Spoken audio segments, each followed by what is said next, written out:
Donc on arrive maintenant à la découverte d'un nouveau terrain, c'est le Haut Atlas, on peut dire dans les années 83-84. Donc Sorachik va développer bien évidemment cette période-là et la découverte de ce nouveau terrain. Alors, le Haut Atlas, je l'ai découvert grâce à Abdallah Hammoudi, qui était dans le jury de ma soutenance, 1982, juin 1982. Donc, juste après, quelques semaines après, il me demande, et il demande également Mohamed Mahdi, qu'on fasse partie de l'équipe d'encadrants d'enquêteurs. Donc, j'étais pas enquêteur, j'étais un encadrant enquêteur. J'avais déjà intégré la faculté en tant que professeur, 1982, décembre 1982.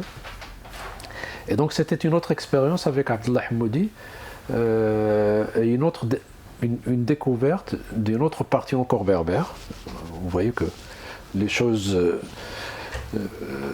ne sont pas planifiées. Donc le Tazroualt, c'est des tribus berbères, le Haut Atlas, c'est également des tribus berbères. C'était l'occasion pour moi de pratiquer le berbère, parce que le berbère du citadin, c'est un berbère très limité. Le vocabulaire, c'est le vocabulaire domestique, etc.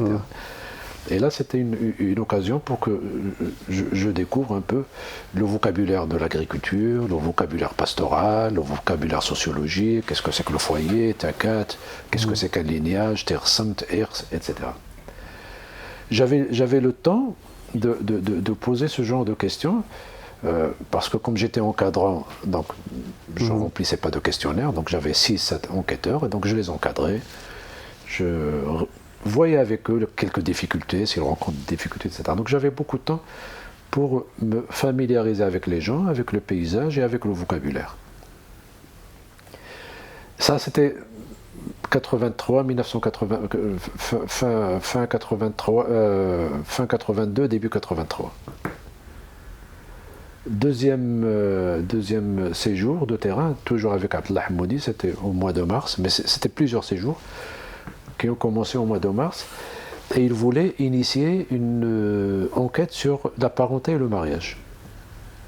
Là, ce n'était pas un questionnaire, ce n'était pas l'encadrement, il nous demandait de l'accompagner dans cette enquête-là. Et donc, la première fois, on a fait un peu l'enquête ensemble, lui, Mahdi et moi-même. Donc, enquête sur les lignages, qu'est-ce que c'est que la takat, qu'est-ce que c'est qu'un foyer, qu'est-ce que c'est qu'une takat. Par la suite, pourquoi la question de takat était importante à l'époque? Parce que vous pouvez trouver 2 frères ou 3 frères qui habitent la même maison, qui n'ont pas le même troupeau, qui ont les mêmes terres, les mêmes parcelles en indivision, et on ne savait pas quels sont les contours du foyer. Quel est le foyer? Par la suite, bien sûr, l'élément déterminant, c'était qui gérait le foyer, qui dépensait, qui décidait les dépenses, etc. Mais au début, ça n'était pas clair. Donc il fallait au moins définir, avant les lignages, définir ce que c'était un foyer. Mon épouse également nous a aidé, Abdallah Hammoudi, dans les enquêtes auprès des femmes. Là également, ça m'a permis de connaître encore mieux les tribus haïtmisans sur lesquelles je vais travailler par la suite. Tout ça.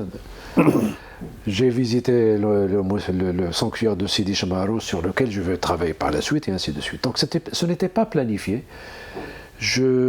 À aucun moment, je ne m'étais pas dit, comme je l'ai fait pour les Amours, je vais travailler sur les haïtmisans dans le Haut Atlas. Donc grâce à Abdallah Hammoudi, je découvre cette partie-là.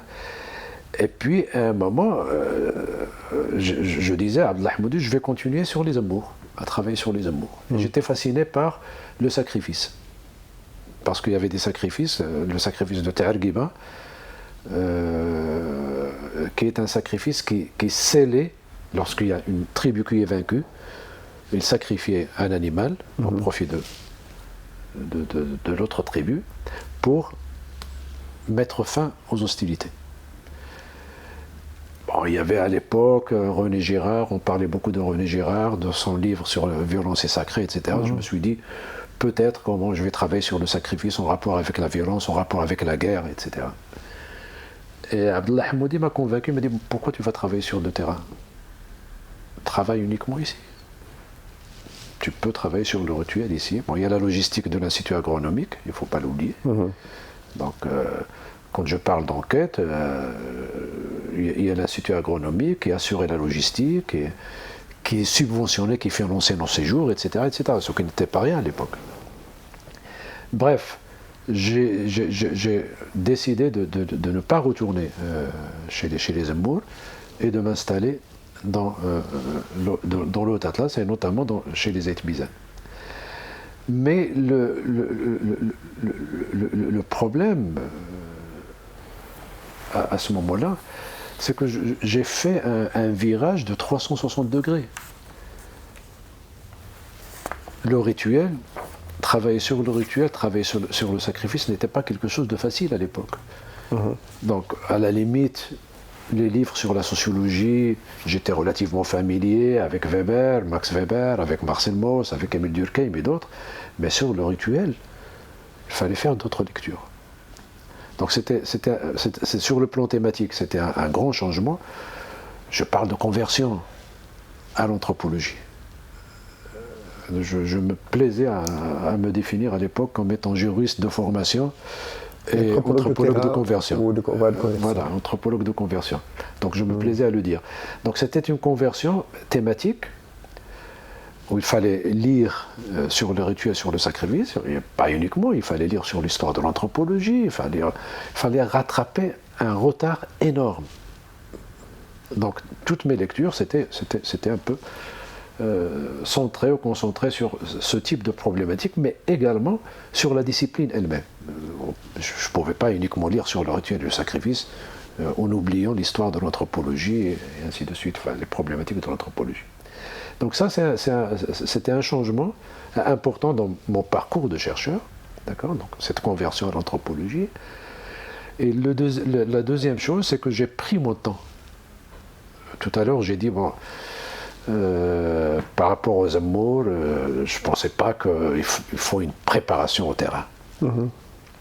Maintenant, j'ai pris mon temps, donc j'ai passé 2 ans pour élaborer un protocole de recherche qui fait une 40aine de pages. Peut-être que je vais le montrer par la suite. Je ne l'ai pas maintenant, mais je vais le montrer par la suite. Il fait une 40aine de pages où il y a définition des rituels, l'étude du rituel, les fonctions des rituels, la description, l'observation des rituels, etc. Donc un protocole qui te permet au moins de maîtriser ton espace et ton terrain. Donc un grand changement au niveau de la thématique, un grand changement au niveau de la préparation du terrain, prendre 2 ans, parce que bon, c'est une thèse, ce n'est pas un mémoire de DES que j'ai fait en moins de 2 ans, c'est une thèse, il faut lui donner le temps, donc j'ai donné le temps, donc j'ai lu pendant 1 année, j'ai profité d'une bourse d'1 mois à Paris, donc j'ai acheté pas mal de livres, et c'est là où la conversion, on peut la sentir, parce que dans ma bibliothèque à l'époque, 83, 84, 85, j'étais déjà marié, 83, donc dans ma bibliothèque, il y avait les livres de Karl Marx, les militants, des livres de cinéma, et les livres de l'anthropologie qui commençaient à entrer dans la cuisine. À entrer dans la cuisine et dans les rayons. Donc il y avait, maintenant, l'anthropologie à l'époque, et j'insiste là-dessus, était mal vue, était très mal vue. L'anthropologie, c'est la fille, c'est le rejeton de l'impérialisme, du colonialisme. Et donc comment, voilà, vous étiez militant au Ciné-Club, et puis maintenant vous allez travailler sur le sacrifice, vous allez travailler sur les rituels, sur les objets. À l'époque, les gens, en tout cas les intellectuels, les chercheurs, étaient beaucoup plus pour le développement, pour le droit international, pour des choses, pour l'État et l'administration. Et c'était pénible. C'est pas uniquement pour moi. Abdullah Hamoudi également le disait plusieurs fois parce qu'il travaillait sur la mascarade à l'époque. 1989, il a publié le livre sur la victime et ses masques. Il m'a précédé de 3 ans, 4 ans sur ce terrain, et moi j'ai soutenu ma thèse en 1986. 1986, l'anthropologie était encore vraiment très, très, très mal vue. La sociologie était bien vue parce que c'est la discipline des militants, on défendait les paysans, c'était engagé, etc., c'était bien vu, mais l'anthropologie. Et donc, il fallait tout simplement expliquer aux gens que c'était également un engagement. Je ne l'expliquais pas de façon très, très claire comme je le fais maintenant, que travailler avec les paysans, prendre au sérieux les actions si les paysans sacrifient, il faut prendre au sérieux leurs sacrifices. S'ils célèbrent des rituels, c'est parce que c'est intéressant pour eux. Donc le fait les anthropologues ou la tradition anthropologique à laquelle j'appartiens ou qui m'inspire, le fait de respecter le savoir local était également un engagement. Il n'y a pas que le savoir du militant, il n'y a pas que le savoir nationaliste. Il y a des gens qui interdisaient ou qui bannissaient ce genre de pratiques. Est-ce que c'est parce qu'on catégorise ces pratiques de religion populaire et marginalisées aussi? Il y a les deux. Il y a les deux. Vous avez les militants qui ne s'inspiraient pas d'un vocabulaire religieux. Tout ça, c'est trivial, chez Oueda, c'est pas la peine, etc. Donc il y a plus sérieux que ça. Il y a plus sérieux que ça. Vous avez les nationalistes qui sont pour une culture et un savoir et un islam abstrait, un islam national. Et les réformistes religieux qui ne sont pas nationalistes, qui ne sont pas militants, qui te disent ceci est bid'a.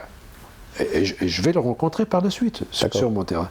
La bid'a, une hérésie, une innovation hérétique, tout ça c'est bid'a. Mais moi je suis anthropologue, je n'ai pas à juger les pratiques des gens.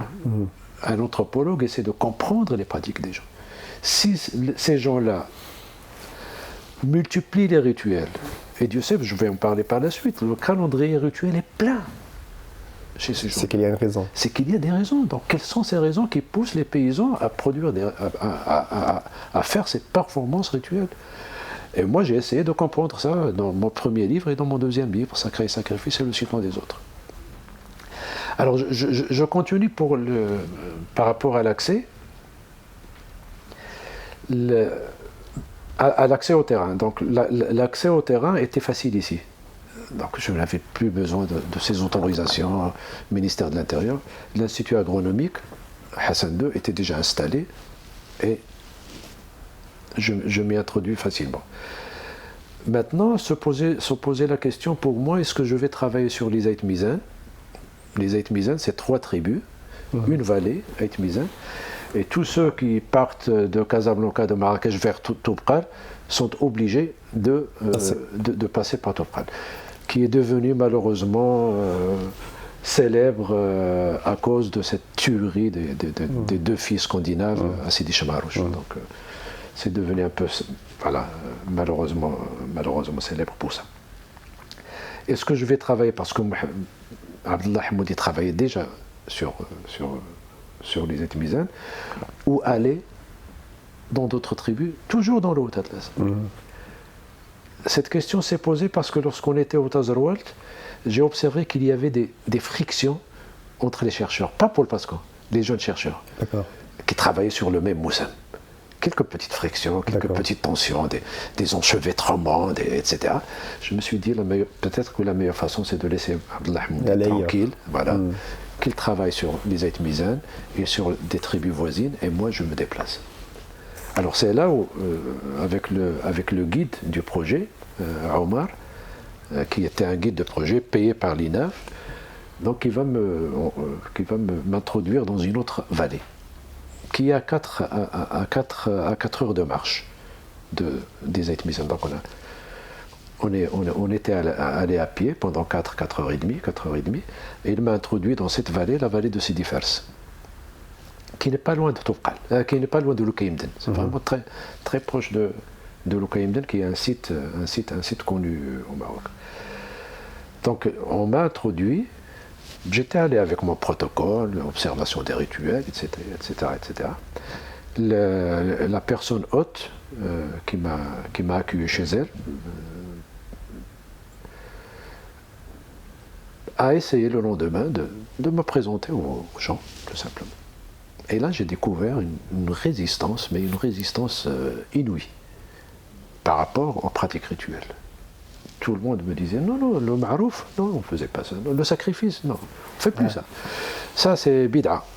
Ça, c'est bid'a, c'est haram, etc. Bon, moi, je respectais, bien sûr, je suis anthropologue, je respectais, je prenais note. Et puis, je suis resté quand même 3 semaines, j'étais très patient. Oui, bien sûr. Je suis resté 3 semaines. Pour découvrir d'où il vient. Voilà, pour dire aux gens, voilà, pourquoi, etc. Bon, j'ai trouvé, bien sûr, il y avait pas mal de personnes qui ont accepté, dont 2 femmes qui ont accepté de me parler des rituels. Mais je me suis dit, j'ai même observé un rituel, un ma'rouf privé à l'époque, j'ai observé la twiza, etc. Donc ça, j'étais relativement à l'aise sur d'autres questions. Mais dès qu'il s'agit du rituel de sacrifice, qui est un peu l'objet de mon terrain, je sentais que j'arrachais les informations aux gens. Et j'aimais pas ça. Tu n'es pas à l'aise. Je ne suis pas à l'aise de pousser. Parce que souvent, lorsqu'on parle d'autre chose, tu lui poses une question, il te parle pendant 15-20 minutes. Tu lui parles de ma'rouf ou d'un sacrifice X ou Y pour un tel saint et tout ça. Tu as des petites phrases télégraphiques. Et il faudra encore le relancer, et le relancer, et le relancer. Bon, au bout de 3 semaines, je me suis dit, bon, j'aurais pu rester si je n'étais pas au début de ma recherche. Mais moi, tout le protocole est centré sur l'observation d'un rituel. Je dois observer un rituel. Je ne dois pas avoir uniquement des récits sur le refus, sur le rituel, ou sur le conformisme, ou sur l'effet des réformistes sur la disparition de certains rituels, etc. Donc ce n'était pas mon objet. Alors j'étais obligé de retourner, chez les Zayd Mizan. Et la morale de l'histoire, c'est qu'il ne faut pas trop philosopher. Donc j'aurais pu choisir et rester chez les Zayd Mizan, qui n'avait aucun problème à parler des rituels à l'époque. J'ai observé plusieurs rituels, j'ai observé le Moussam de Sidi Chmarouch par la suite pendant 4 années, etc. Et là, vous voyez que 2 vallées qui sont à 4 heures de marche de distance, vous avez des rapports différents au rituel. Certains qui sont relatifs. Bon, maintenant, les Zayd Mizan vont également devenir beaucoup plus critiques par rapport au rituel par la suite. Bon. Il y avait toujours des critiques, mais en dépit des critiques, il y avait des compromis qui faisaient que les gens continuaient quand même à célébrer le ma'rouf, à célébrer le Moussam di Chmarouch, à célébrer d'autres rituels. Donc ça, si vous voulez, c'est un peu ramassé en 2 mots, 3 mots, c'est la problématique de l'accès au terrain. Il n'est jamais banal, il n'est jamais trivial. Il y a plusieurs scénarios, je n'ai pas le temps de parler d'autres scénarios d'entrée et d'accès au terrain, mais vous avez 3 types d'accès. Le premier dont j'ai parlé chez les Zemmour, tu es seul, personne, tu t'appuies sur personne, tu es obligé de frapper aux portes, d'avoir l'autorisation, etc. Ça, c'est un peu le scénario banal. Et tu avais l'autre où tu t'appuies sur une structure, qui est la structure de l'Institut agronomique, qui te facilite un peu le terrain. Et tu as également l'autre aspect, est-ce que la population t'accepte ou pas? La population m'a accepté, ceux qui ont dit Bid'a, ils m'ont accepté, ils étaient très hospitaliers, très sympathiques. Mais c'était mes questions qui dérangeaient, pas la personne en tant que telle. Mais des fois, c'est la personne en tant que telle qui a refusé. Oui. Il y a plusieurs histoires racontées par des anthropologues. Ils ne posent même pas de questions, on le rejette en tant que tel.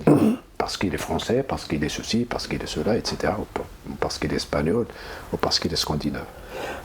Ça m'intéresse, une question très importante, c'est que quand vous dites qu'il y a un refus de revenir sur la narration sur le rituel, reconnaître que le rituel est toujours là, est-ce qu'il y a des éléments externes à sorte d'interdiction, de honte de raconter le rituel, parce que quelquefois on dit les premières années d'émergence de l'islamisme, interdit, pas interdit, etc. ou pas. Est-ce qu'il y a d'autres éléments externes, ça peut être nationalistes, politiques, autres, idéologiques, qui fait que les gens commencent à nier une pratique qui est là, qui est historique, qui est sur place, qu'on reconnaît génération par génération ou pas?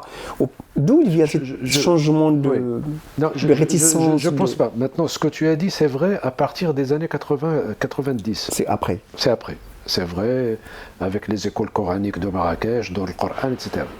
Il y aura soit des personnes étrangères à la tribu qui viennent Exactement. prêcher, soit des gens de la tribu qui sont allés faire des écoles coraniques ou faire autre chose, qui sont retournés pour prêcher, etc. Mais ce dont je parlais dans les années 80, c'était encore le sens commun. Ce n'est pas quelque chose qui est argumenté, c'est-à-dire, je décris dans mon livre les arguments, il te dit qu'il y a dans le Coran. C'est dans le Coran. Ouais. Mais qu'est-ce qu'il y a dans le Coran? On m'a dit que c'est dans le Coran. C'est tout. C'est un argumentaire. Il n'y a pas une argumentation comme je vais le découvrir par la suite. Pour te dire, fait shirk. Le mot shirk n'a jamais été prononcé pour moi à l'époque. Mais par la suite, on va parler de shirk. Tout ce qui est culte de saint, c'est de l'associationnisme. Il y a un seul Dieu, Dieu unique, il faut sacrifier uniquement à Dieu et pas à des personnes, etc. Même s'ils sont des saints. À l'époque, où j'ai 83, 84, 85, 86, c'était le sens commun. Il y a un mot qui revenait souvent, l'asnam. L'asnam, bon, c'est l'asnam, en arabe, c'est l'idolâtrie. Et ça, Berck, j'ai lu chez Berck les structures du Haut Atlas, c'est les années 40, les années 50, les Berbères utilisaient le mot asnam pour désigner ce genre de pratique. Donc il y avait les taleb, les fqih, les lettrés qui parlaient aux gens ce langage-là. Les Almohades l'ont fait. Les Almohades, c'est un puritanisme, c'est le Haut Atlas. Les Almohades sont sortis du Haut Atlas, c'est pas loin de là où je travaille, à Tienmen. Donc ils étaient puritains, donc il y avait toujours une petite histoire du puritanisme qui traversait le rural. Mais c'était pas encore la vague qui va le devenir par la suite, les années 90, 2000. Maintenant, on trouve dans l'Haut Atlas des filles, des femmes, à l'époque, c'était pas encore nombreux, 2011, qui portaient le khimar. Alors ce qui est étrange vis-à-vis de la culture. Voilà, c'est étranger par rapport au paysage vestimentaire de l'époque. Donc, ce que tu as dit tout à l'heure, oui, on peut le vérifier par la suite, c'est des éléments exogènes. C'est ça. Mais à l'époque, non, c'est des choses qui traversaient, c'est vraiment les lettrés, les lettrés locaux, qui disaient aux gens sans être vraiment trop rigides, sans être ça c'est l'asnam, ça c'est bid'a, etc. Revenons maintenant à cette question si je me permets de faire une sorte de comparaison entre le travail de Paul Pascan et le travail de Hamoudi au niveau de la démarche, la discipline, la manière de travailler. Autant que vous, à l'époque, vous étiez des étudiants, et jeune étudiant, on peut dire, est-ce que vous avez détecté une différence vis-à-vis du travail des deux chercheurs, entre les deux chercheurs? Est-ce que vous êtes plus adapté à une démarche de l'un plus que de l'autre, ou bien il y avait juste une formation continue, du coup vous n'avez pas trop... Oui, pour être franc avec toi, donc à l'époque, non, je ne sentais pas. Maintenant, je peux le dire, mais c'est pas le contexte, bien sûr, oui. Je l'ai écrit, il y a différentes sensibilités. Mais pour l'instant, le plus important, c'est que les deux m'ont apporté la générosité. Paul Pascan, il est très minutieux dans ses descriptions. Ça ne veut pas dire que Hamoudi ne l'était pas non plus. Donc, je comprends. Donc, il y a dans ces deux sensibilités ethnographiques, c'est les deux. On disait à l'époque, Paul Pascan était beaucoup plus dans la pratique, dans l'action, que dans la théorie et inversement. Mais j'y crois pas beaucoup. Mais non, à l'époque, pour moi, le plus important, c'est que les deux avaient un effet positif sur ma carrière. Donc, Abdullah Hammoudi beaucoup plus, parce que je l'ai côtoyé pendant une douzaine d'années. Donc on a travaillé sur le Haut Atlas, on a travaillé sur le nomade. Donc j'ai beaucoup appris de Abdullah Hammoudi. Je n'ai aucun problème à le dire, à le reconnaître. Je n'ai aucun problème. Donc j'ai beaucoup appris de lui. Paul Pascan, malheureusement, nous l'avons rencontré en 1981, il est décédé en 1985. Donc je ne l'ai pas vraiment côtoyé au sens fort du terme. Très bien.